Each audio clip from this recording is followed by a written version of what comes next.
तो जैसा कि लास्ट एपिसोड में हम लोगों ने देखा था कि माँ यांग शु यांग को एक एसेंट टॉम के बारे में बताती है, तो शु यांग फौरन से उसके साथ उसी जगह पर चला जाता है। मगर वो लोग देखते हैं कि वहाँ पे तो ऑलरेडी कुछ और डिसाइल उस स्टोम में जाने की कोशिश कर रहे हैं। मगर जब शा यांग उन लोगों को वहाँ पर देखता है तो वो उन लोगों को इग्नोर करके उस स्टोम के अंदर जाने की कोशिश करता है, जिस पर वो लोग उसका मजाक उड़ाते हैं कि इसके अंदर बगैर की के तो कोई भी नहीं जा सकता। मगर शु यांग ने कोई भी जवाब नहीं देता और अंदर जाने लगता है, जिस पर वो लोग उसे मारने की कोशिश करते हैं। तो शियांग एक ही झटके के अंदर उन लोगों को पूरी तरह से रेस कर देता है। और फिर वहाँ पर हमें एक और ओल्ड मैन को दिखाया गया था जो कि उसकी को लेकर आ जाता है, जिसके जरिए वो उस फॉर्मेशन को अनलॉक करना चाहता था। मगर सुया का एसेंस फील करने के बाद वो उससे कहता है कि अच्छा तो वो तुम हो जिसने मेरे बेटे को मारा है। तुम्हें क्या लगता है कि बच्चे पैदा करना इतना आसान काम है? उसके दो बेटे शु यांग पर हमला करने के लिए आते हैं तो शियांग पलक झपकते ही उन्हें भी उठाकर दूर फेंक देता है और माँ यांग से कहता है कि चलो हमें जाना चाहिए, ये कुछ भी नहीं कर सकते। वो ओल्ड मैन वहाँ पर एक बहुत ही पावरफुल फॉर्मेशन क्रिएट करता है, मगर शियांग उसकी फॉर्मेशन देखकर भी कहता है कि इसमें कुछ भी दम नहीं। वो वहाँ पर एक पोर्टल एक्टिवेट करता है और माया को लेकर उस स्टॉर्म के अंदर चला जाता है। जिसके बाद दूसरी तरफ हमें दिखाया जाता है बुफे की वो सीनियर सिस्टर टिन लान सेक में एक झाड़ू लेकर सफाई कर रही होती है। उसने अभी तक किसी को भी नहीं मारा था, मगर वो कहती है कि एक मर्तबा सारे के सारे डिसाइल एक एक जगह इकट्ठे हो जाएं तो मैं सब लोगों को मार दूंगी। ये कहकर वो फिर से डिसाइड कर लेती है कि वो उन लोगों को मार कर ही रहेगी। मगर अचानक उसे फील होता है कि वहाँ पर कुछ आ रहा है और हम देखते हैं कि एक जोरदार हवा चलती है, जिससे वो सारे के सारे पत्ते उड़ना शुरू हो जाते हैं। और वो लड़की देखती है कि वहाँ पर एक फ्लाइंग शिप आ रही है और उसके ऊपर खड़ा हुआ एक बंदा जोर जोर से चिल्लाते हुए कोई चीज उसकी तरफ थ्रो कर रहा है, जिससे वहाँ पर फिर से कचरा फैल जाता है। ये देखकर उस लड़की को बहुत ज्यादा गुस्सा आता है, क्योंकि उसने अभी अभी सफाई की थी। ये देखते ही वो अपने हाथ में मौजूद उस झाड़ू को भी तोड़ देती है। और दूसरी तरफ फिर हमें दिखाया जाता है उस ओल्ड मैन को लेकर वो लोग उस लड़की के सामने आते हैं। फिर वो ओल्ड मैन उस लड़की से कहता है कि कहाँ है शु यांग, जरा उसे बाहर तो निकालो। उसकी हिम्मत कैसे हुई मेरे बेटे को मारने की? आज हम लोग उसे मारकर अपने बेटे का बदला लेंगे। मगर फिर वहाँ पे मौजूद एक लड़का जो कि उस ओल्ड मैन का ही बेटा था, वो कहता है कि फादर, इस मामले इस लड़की से आप खुद क्यों बात कर रहे हैं? मुझे इससे डील करने दे। वो कहता है कि चलो अपने मास्टर को बाहर निकालो, वरना हम लोग तुम्हारे इस पूरे के पूरे सेक को ही डिस्ट्रॉय कर देंगे, क्योंकि आज हम लोग अपने भाई का बदला लिए बगैर यहाँ से नहीं जाने वाले। तो टिन लान सेक के डिस्ट्रॉय करने की बात उन लोगों को महंगी पड़ जाती है। वो लड़की गुस्से में आकर वही टूटा हुआ झाड़ू उस लड़के की बॉडी के अंदर घुसा देती है, जिसे देखकर वो सब के सब लोग बिल्कुल हैरान रह गए थे। और वो लड़की उस लड़के को उठाकर वहाँ से दूर फेंक देती है और कहती है कि कौन डिस्ट्रॉय करेगा टिन लान सेक को? मैं देखती हूँ मेरे होते हुए कौन डिस्ट्रॉय करना चाहता है। तुम्हें लगता है कि तुम बेकार से लोग एक्ट को डिस्ट्रॉय करोगे? ये सुनते ही वहाँ पे मौजूद 3 वॉरियर्स एक साथ ही उस पर हमला करने के लिए आते हैं, जिस पर वो लड़की कहती है कि तुम्हें लगता है कि तुम मुझे कुछ कर सकते हो? यह कहने के बाद हमें दिखाया जाता है वो उन लोगों के ऊपर एक जोरदार इलेक्ट्रिक लाइटनिंग का हमला कर देती है, जिससे उन लोगों को बहुत ज्यादा तकलीफ होती है। और वो लाइटनिंग सीधा जाकर उनके फादर को भी हिट करती है, जिससे वो भी इंजर्ड हो जाता है। और उन लोगों को अंदाजा हो जाता है कि इस लड़की की पावर कितनी है। और हमें दिखाया जाता है वो लड़की फौरन से अपने फीनिक्स फॉर्म में आ जाती है और कहती है कि मैं यहाँ पर किसी को मारने के लिए आई थी, मगर चलो तुम लोग पहले आए हो तो पहले तुम्हारी बारी है। मगर वो ओल्ड मैन फिर गुस्से में आ जाता है और कहता है कि तुम्हारी हिम्मत कैसे हुई मेरे सामने इस तरह की बातें करने की? तुम्हें लगता है कि तुम अपने फीनिक्स फॉर्म में मुझे कुछ कर पाओगी? मगर हम देखते हैं कि वो लड़की फिर अपनी लाइटनिंग पावर को और भी ज्यादा बढ़ देती है, जिससे वो ओल्ड मैन एक जोरदार झटके के साथ जोर से जमीन पर आकर गिरता है और लड़की से रिक्वेस्ट करते हुए कहता है कि प्लीज मुझे मारो मत, मैं एक किंग हूँ। अगर तुम मेरी जान बख्श दोगी तो मैं तुम्हें अपना पूरा का पूरा फेरीलैंड दे दूंगा। मगर वो लड़की कहती है कि मुझे तुम्हारे फेरीलैंड की कोई परवाह नहीं। यह कहते ही वो उसे एक जोरदार किक दे मारती है। और फिर हमें बू फेन को दिखाया जाता है जो कि स्पेस में होता है और अभी भी वो टन लान सेक की तरफ ट्रेवल कर रहा था। जिसके बाद वो कहता है कि सिस्टर ने मुझे सिर्फ और सिर्फ 30 सेकंड के लिए ही ट्रैप किया था, मगर टन लान सेक में बहुत ज्यादा टाइम गुजर चुका होगा। मुझे जल्द से जल्द वहाँ पे पहुँच जाना चाहिए, चाहे कुछ भी हो जाए। उसे टन लान सेक को डिस्ट्रॉय करने से रोकना ही होगा, वरना ब्रदर शु यांग उसे नहीं छोड़ेगा। अगले सीन में हमें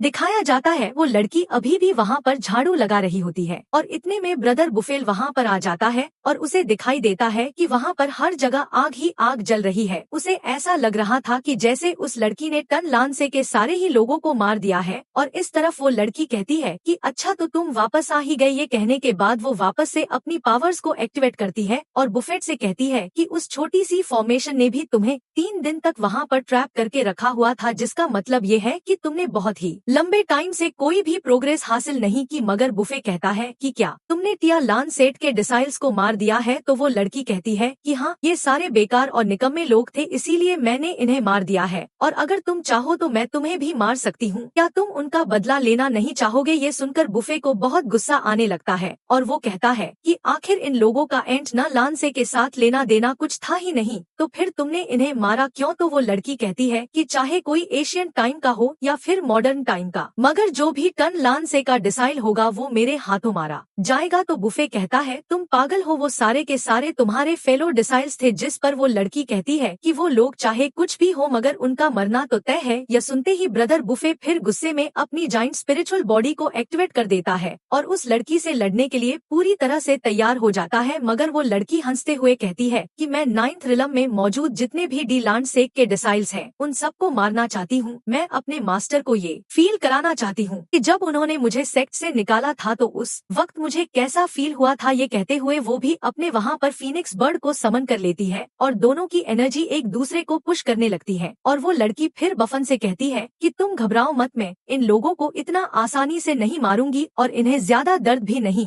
दूंगी। मेरा अटैक इतना ज्यादा फास्ट होगा कि इन लोगों को पता भी नहीं चलेगा कि ये लोग मर चुके हैं। इन्हें ये भी नहीं मालूम होगा कि इन लोगों का पूरा टन लानसेक बर्बाद हो चुका है। मगर ब्रदर बुफे फौरन से अपनी सोच निकाल लेता है और उससे कहता है कि तुम अपनी हद से बाहर निकल चुकी हो। ये सुनकर वो लड़की कहती है कि ठीक है तो फिर आ जाओ और मार दो मुझे। वो जायंट फीनिक्स बर्ड जैसे ही आगे बढ़ने लगता है तो ब्रदर बुफेन अपनी वो जायंट सोड लेके उसके सिर पे दे मारता है, मगर उस सोड उससे टकराते ही हवा में ऊपर चली जाती है और वो फीनिक्स बर्ड उस बुफे से जाकर टकरा जाता है। और वो लड़की फिर बुफे से कहती है कि ये मत समझो कि मैं तुम्हें मार नहीं सकती, क्योंकि तुम अब बड़े हो चुके हो तो मैं तुम पर हमला कर सकती हूँ, और अगर मैंने तुम्हें अपने पाम केज में कैद कर दिया तो फिर तुम अपनी पूरी लाइफ वहाँ से बाहर नहीं निकल पाओगे। अचानक से फिर वहाँ पर लिशु की आवाज सुनाई देती है जो कि उस लड़की से कहती है कि आ जाओ, खाना पक गया है। ये सुनते ही वो कहती है कि ठीक है मैं आ रही हूँ। मगर बुफे हैरान हो जाता है और वो कहता है कि क्या तुमने उन्हें नहीं मारा? मुझे पूरा यकीन था कि तुम मेरी सीनियर सिस्टर हो और तुम ऐसा कुछ भी नहीं करोगी। मुझे पहले से ही पता था तुम्हारा हार्ट वो बहुत ही ज्यादा सॉफ्ट है। मगर वो लड़की कहती है मुझे अपनी सिस्टर मत पुकारा करो। मगर बुफेन जानबूझकर कहता है कि सिस्टर रुक जाओ, मैं भी आ रहा हूँ।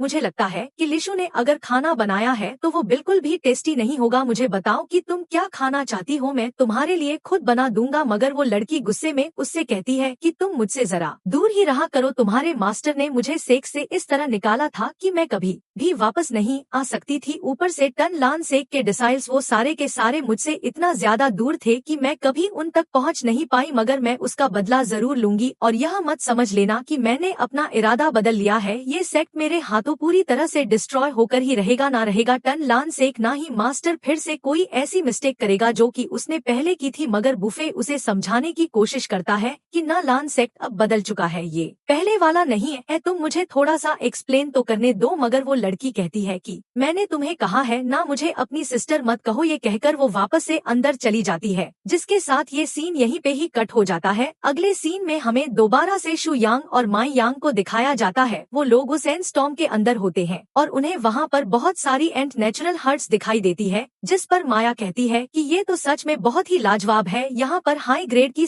सारी स्पिरिचुअल हार्ट्स मौजूद हैं। अब पता चला कि सब लोग इस एसेंट टॉम में क्यों आना चाहते हैं, क्योंकि यहाँ पर एंस इमोर्टल्स की सारी नेचुरल हर्ब्स और मेडिसिन मौजूद हैं। इनका एसेंस तो सच में बहुत ही ज्यादा अमेजिंग लग रहा है। मैं दूर से ही इनकी स्मेल को फील कर पा रही हूँ। शुक्र है कि यहाँ पे हमसे पहले कोई भी नहीं आया। एक मर्तबा मैं ये सारी की सारी स्पिरिचुअल ग्रास यहाँ से ले जाकर इसे रिफाइन करके अपना लेवल अपग्रेड कर लो। उसके बाद मैं उस बुढ़े को भी नहीं छोड़ूंगी, उसे मारने की तो अच्छे खासे पैसे भी मिल सकते हैं। इतना कहने के बाद अचानक से उसे वहाँ पर स्पिरिचुअल ग्राफ दिखाई देती है, जिस पर वो कहती है कि ये क्या है। वहाँ पर एक छोटा सा प्लांट होता है जिसके ऊपर कुछ फ्लावर्स होते हैं और वो बिल्कुल इंसान के होठों जैसे बने हुए होते हैं। उस प्लांट से निकलने वाला एसेंस उसकी उस लड़की की तरफ चला जाता है, जिसकी वजह से वो लड़की फौरन से उस प्लांट की तरफ अट्रैक्ट होने लगती है और कहती है कि यह तो सच में बहुत ही लाजवाब है। वो यांग को छोड़कर उस प्लांट की तरफ जा रही होती है और उसके पास जाते ही वो सीधा उस फ्लावर को जाकर किस करने की कोशिश करती है, मगर इतने में अचानक शू यांग वो एक चुटकी बजाता है और उन फ्लावर्स का असर खत्म हो जाता है, जिस पर वो लड़की भी होश में आ जाती है और कहती है कि अरे ये क्या, मैं यहाँ पे क्या कर रही हूँ। तो फिर शू यांग उसे कहता है कि ये असल में एक 9 सेक्शन फ्लावर है। जब ये फ्लावर पूरी तरह से मैच्योर हो जाता है तो ये अपने अंदर से एक स्मोक रिलीज करता है, जिससे ये अपने आसपास से जितने भी इंसान या फिर जानवर होते हैं उन्हें अपनी तरफ अट्रैक्ट करता है, और अगर तुम भी इसके करीब चले जाती तो ये तुम्हारी एनर्जी को एब्जॉर्ब करके खुद को अपग्रेड करने की कोशिश करता।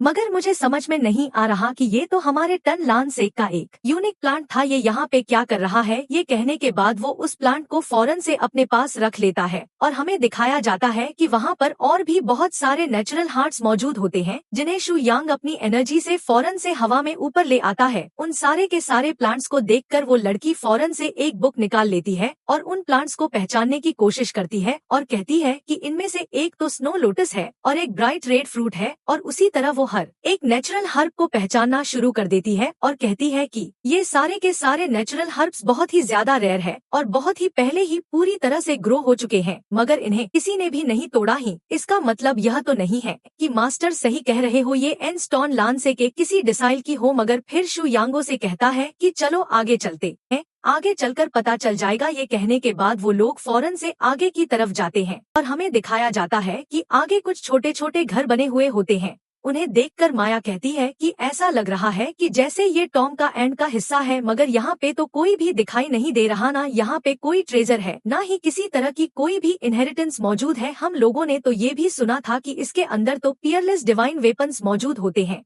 ये कहने की देर थी कि अचानक से वहाँ पर कुछ फॉर्मेशन एक्टिवेट हो जाती है और उनके अंदर से निकलने वाले पैटर्न सीधा एक फॉर्मेशन की तरफ जा रहे होते हैं, और जैसे ही वहाँ पर एक पोर्टल एक्टिवेट होता है तो वो पोर्टल सीधा माँ यांग को अपने अंदर खींचना शुरू कर देता है, जिस पर वो चिल्लाने लगती है और कहती है कि एंड सिस्टर प्लीज मुझे बचा लीजिए। चुयांग अपनी एनर्जी के जरिए उसे वापस अपनी तरफ खींच लेता है और उस पोर्टल की तरफ देखते हुए कहता है कि ये तो बस एक मामूली सी ट्रिक है। ये कहने के बाद वो अपने हाथ से उस पोर्टल को बहुत ही जोर से पुश करता है और हमें दिखाया जाता है कि उस पोर्टल में कुछ हलचल होने लगती है और देखते ही वो पोर्टल पूरी तरह से डिस्ट्रॉय हो जाता है और जिस जगह वहाँ पर स्पेल लगे हुए थे वो भी पूरी तरह से खत्म हो जाते हैं। और शया कहता है ये 10,000 वे ऑफ फ्रीडम टेक्निक है। अचानक से फिर वहाँ पे उन लोगों को एक लड़की दिखाई देती है, उसने गोल्डन कलर के कपड़े पहने हुए हैं और उसके चारों तरफ एक एरे बना हुआ है, और इसी के साथ ही यह एपिसोड यहीं पर ही एंड हो जाता है।